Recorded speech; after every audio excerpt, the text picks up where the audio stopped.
Welcome to the Rim Break Rodeo. We hope this video helps.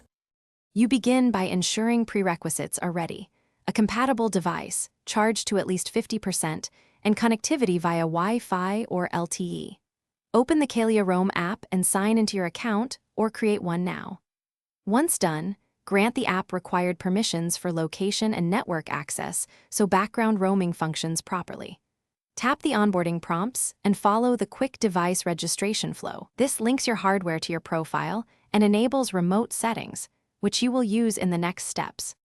You now configure Kalea Roam's core settings to match your needs. Choose a roaming profile. Economy saves data, balanced mixes cost and speed, performance prioritizes bandwidth.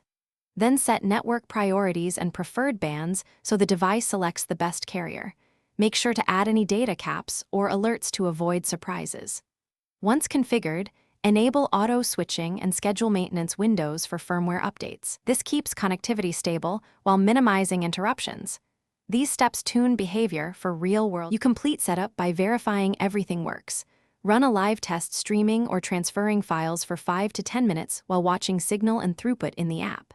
Make sure logs show successful handoffs and that billing or data alerts are correct. If performance drops, reboot the device and reassign the roaming profile to force a fresh carrier negotiation. If problems persist, collect diagnostics from the app and contact Kalea support. One key tip: always reboot before deeper troubleshooting to clear transient network states.